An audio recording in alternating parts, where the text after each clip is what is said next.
Mental math कक्षा 10 का हम आज करने वाले हैं आखिरी भाग, अध्याय 4, द्विघात समीकरण। मैं हूं हरी सर और आप देख रहे हैं आपका अपना YouTube channel math with Hari sir, special Hindi medium के बच्चों के लिए। तो क्या कहता है अगला भाग, आइए देख लेते हैं। और यदि ये भाग आप पूरा देखना चाहते हैं तो डिस्क्रिप्शन में से लिंक ले सकते हैं, या आप मेरे चैनल पर जाकर वहां पर वीडियो या प्लेलिस्ट के बटन को क्लिक करके भी आप इसको देख सकते हैं। ठीक है ना। आइए प्रश्न नंबर 46 क्या कहता है। तो प्रश्न नंबर 46, यदि प्रथम n प्राकृत सम संख्याओं का योग 420 हो तो n का मान बताना है। प्राकृत संख्याएं, यहां पर सम संख्याएं हैं। तो प्राकृत सम संख्याएं जो होती है, प्राकृत संख्या 2 से शुरू होती है, 2, 4, 6, 8, 10, 12 ऐसे आगे बढ़ती जाती हैं। और यहां पर इनका योग दिया हुआ, लेकिन हमें नहीं पता कि ये संख्या कितनी है। योग जो दिया हुआ है वो है 420। करना कैसे है, फॉर्मूला होता है n/2, यहां पर 2a जमा n घटा 1, और ये होता है क्या, यहां पर सम निकालने का, योग निकालने का फॉर्मूला, तो बराबर 420 रख दीजिए क्योंकि ये योग है। n का मतलब n ही रखना है क्योंकि n तो हमें ज्ञात करना है। यहां पर 2a का मतलब पहले पद से है जो 2 है, बराबर n, यहां पर d लिखना भूल गए हम। d का मतलब क्या होता है, डिफरेंस, यानी इनका अंतर। तो n घटा 1 और यहां पर लिख दीजिए 2, क्योंकि अंतर सम संख्याएं हो लगातार या लगातार जो विषम संख्याएं हो तो उनका अंतर हमेशा क्या होगा, 2 होगा। ठीक है, आइए कर लेते हैं। अब यहां पर n/2, 2 दूनी 4, 2 को n से गुणा किया 2n, 2 को 1 से गुणा करेंगे 2 एकम 2, इस तरीके से बराबर 420। अब n/2, यहां पर 4 में से 2 घटा दीजिए, 2 आएगा, जमा 2n, 420। ठीक है, इस तरीके से। अब n/2 को 2 से गुणा करना है। गुणा में ये 2 से 2 कैंसिल हो जाएगा, खाली n बचेगा, n लिख दीजिए, जमा का निशान। अब n/2 को 2n से गुणा करना है। आप एक साइड में भी गुणा करके देख सकते हैं, n/2 को 2n से गुणा कर सकते हैं। तो 2 से 2 कैंसिल हो गया, n को n से गुणा करेंगे तो n की घात 2 आ जाएगा। और साथ ही 420 को बराबर के निशान से इधर ले आओ तो ये घटा में हो जाएगा, बराबर 0। अब यहीं पे आपका आंसर आप चाहे तो लिख सकते हैं।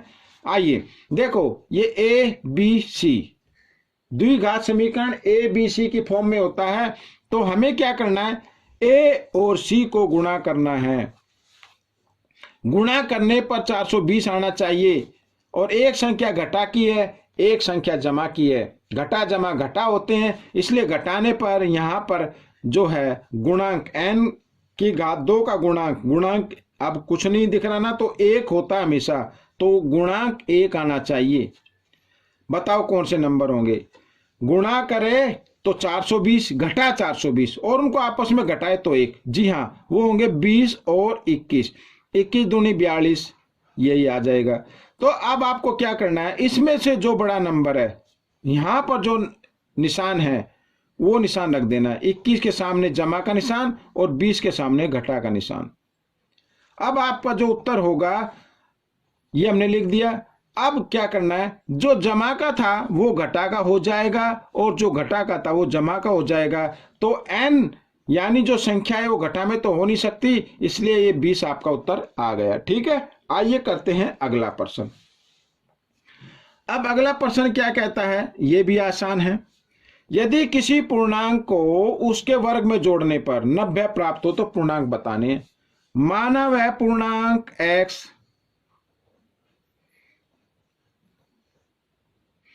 माना वह पूर्णांक x, ठीक है। प्रश्नानुसार क्या कहा है, इस पूर्णांक को इसी के वर्ग में जोड़ दें तो इन दोनों का योग कितना आएगा, 90 आएगा। अब यहां पर यह समीकरण बन गया, x की 2 जमा x, इस 90 को ले आओ इधर, घटा 90 बराबर 0। इस तरीके से। फिर वही करना है ए बी सी। आप ए और सी को गुणा करेंगे तो घटा 90 एक्स की 2 आ जाएगा, खाली घटा 90 मान लीजिए। अब यहां पर एक्स का गुणांक 1 है बच्चों। ऐसे दो नंबर बताओ कि उनको गुणा करे तो 90, और क्योंकि घटा जमा घटा होते हैं और घटाए तो 1 आए। जी हाँ, वो होते हैं 10 और 9। 10 में 90 और 10 में से 9 घटाएंगे 1 आ जाएगा। लेकिन एक चीज याद रखनी है आपको, यहां पर जो बीच मध्य जो पद है उसके सामने जो निशान है वो बड़े नंबर पर रखना है, यानी जमा 10 और घटा 9। अब आपका जो पूर्णांक आएगा वो सीधा यहाँ पे लिख दीजिए। जमा का है वो घटा का हो जाएगा और जो घटा का है वो जमा का हो जाएगा। ये आपका उत्तर बन गया। ठीक है, आइए करते हैं अगला प्रश्न जो कि यहाँ पर लिखा हुआ है। अब देखो क्या कहता है प्रश्न 48। द्विघात समीकरण, ये समीकरण दिया हुआ है तो एक और समीकरण दिया कि मूल समान होने की शर्त क्या है। शर्त बताने इसके मूल समान हो। मूल समान होते हैं, बी वाला फॉर्मूला आपको लगा लेना, 4ac बी स्क्वायर बी की घात 2 घटा 4ac, ये आपको लगा लेना है। अब 20 में क्या है, 20 में 2b है तो 2b लगा लीजिए बच्चों। यहां पर घटा 4a क्या है, a तो a है और c क्या है, c है। ठीक है, तो 2 को 2 बार गुणा किया, 4b की 2 घटा 4ac बराबर 0, ये रख दीजिए। ठीक है, यहां पर ये रख लेना आपको। अब बराबर 0 है, दोनों तरफ 4 है तो 4 से 4 कैंसिल कर दीजिए। b की घात 2 घटा यहां पर ac बचा बराबर 0 और b की घात 2 घटा ac को ले आओ इधर बराबर ac हो जाएगा। ये आपका उत्तर बन गया बच्चों इस तरीके से। अब आप कहेंगे सर अगर ये दूसरा समीकरण अगर हल करना पड़े तो दूसरे को भी हल कर लेते हैं। b की 2 घटा 4ac बराबर 0। b क्या है इसमें, b ये रहा घटा 2 और वर्गमूल ac। वर्गमूल का निशान देखते ही बच्चे डर जाते हैं, पता नहीं क्या आ गया। डरना बिल्कुल नहीं है, किसी टीचर से डरने की जरूरत नहीं है, किसी भी प्रिंसिपल से डरने की जरूरत नहीं है। आप दिल खोलकर उनसे सवाल पूछिए और वो उसका जवाब देंगे, यानी आपको समझाएंगे। ठीक है, हाँ कुछ टीचर होते हैं, कुछ अध्यापक ऐसे होते हैं, अड़ियल होते हैं जिनको टीचर नहीं बनना चाहिए था। एक्चुअली में उनको होना चाहिए था घसियारा, घास खोदने वाला होना चाहिए था। वो क्यों, मैं आपको बताता हूं। पहले तो वो बोर्ड पर एक्सप्लेन करेंगे, फिर कहेंगे समझ में आ गया। अगर किसी बच्चे ने कहा सर मेरी समझ में नहीं आया तो उसको बुलाएंगे कि कहां ध्यान था, फिर उसको पीटेंगे। ऐसे घसियारे भी भर्ती किए हुए हैं गवर्नमेंट ने। तो बच्चों आपको क्या करना है, आपको डरने की जरूरत नहीं है। मैं बैठा हूं, आप मुझसे बात कीजिए। देखो घटा का निशान 4 लगा दिया। ए क्या है, बी है तो बी लिख दिया। सी क्या है, यहां पर सी ये रहा बी तो बी लिख दिया। ठीक है, इस तरीके से घटा 2 को 2 बार गुणा किया 4। अब वर्गमूल, कोई भी नंबर वर्गमूल में होता है उसको 2 से गुणा करते हैं तो वर्ग से वर्गमूल कट जाता है, यानी 4ac आ जाएगा। यहां पर 4b की 2 आ जाएगा इस तरीके से। 4b को b से गुणा किया, b की घात 2 बराबर 0 रख लेते हैं। अब बराबर 0, इधर भी 4 है इधर भी 4, 4 से 4 कैंसिल कर दिया ac और यहां पर घटा b की घात 2। अब ac घटा b को इधर ले आए, b की 2 जमा का हो जाएगा, तो ये आपको उत्तर आ गया। देखो अब b यहां पर दाएं तरफ हो या बाएं तरफ कोई फर्क नहीं पड़ता, वो आपका आंसर आ गया क्योंकि दोनों बराबर है। ठीक है, आइए करते हैं अगला प्रश्न। x के लिए हल करना है। अब x के लिए हल करना है, यहां पर ये समीकरण दिया हुआ है तो सबसे पहले आप इसको लिख लीजिए। घटा x को 9a से गुणा करना, 9a की घात 2 से गुणा करना, साथ ही ब्रैकेट को भी खोल देना है। अब ब्रैकेट खोलेंगे तो इसके सामने घटा का निशान आ जाएगा और x से गुणा करेंगे तो x गुणा के रूप में आ जाएगा। घटा घटा जमा 8b की 2 और x से गुणा करेंगे तो x आ जाएगा। घटा 6ab बराबर 0। अब क्या करना है, यहां पर 2 पद ले लेने हैं आपको, उभयनिष्ठ नंबर निकाल लेना है। 3 के पहाड़े में 12 भी आता है 9 भी आता है तो 3 निकाल लिया। a इधर भी है इधर भी है, a आ गया। x इधर भी है इधर भी है, x भी आ गया। ब्रैकेट बनाया, 3 चौक 12, a बाहर आ चुका, b नहीं था b लिख दीजिए।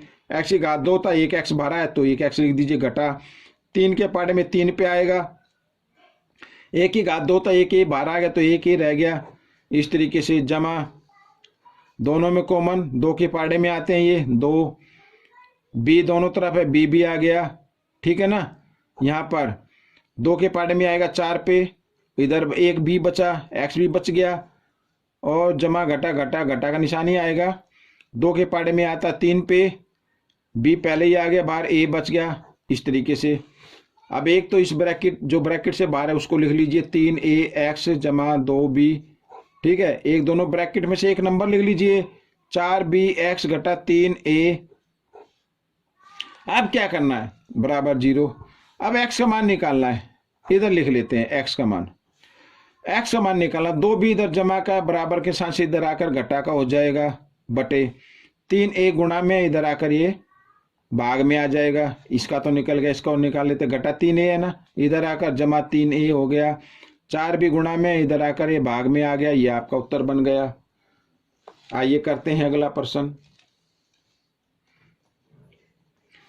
के किस मान के लिए द्विघात समीकरण पूर्ण वर्ग विधि से हल हो जाएगा, यानी के का मान आपको बताना है, उसके बाद ये पूर्ण वर्ग विधि से हल हो जाएगा। तो के का मान बताने के लिए आपको बी वाला फॉर्मूला ही यूज करना होगा, ठीक है।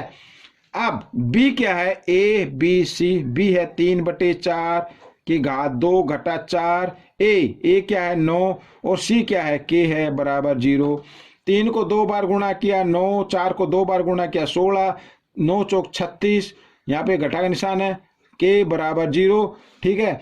अब क्या करना है, घटा 36 के बराबर इस 9/16 को बराबर के साथ इधर लेके आएंगे, घटा का हो जाएगा 9/16, घटा से घटा का निशान कट गया, के का मान निकालना है।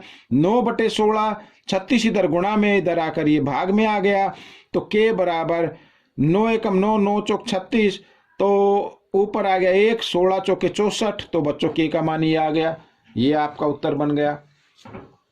तो ये वीडियो भी पूरी हो चुकी है। आपको ये वीडियो कैसी लगी मुझे जरूर बताएं, और इसमें से सीखकर दूसरे बच्चों को जरूर सिखाएं। मिलेंगे अगले भाग में, तब तक के लिए धन्यवाद।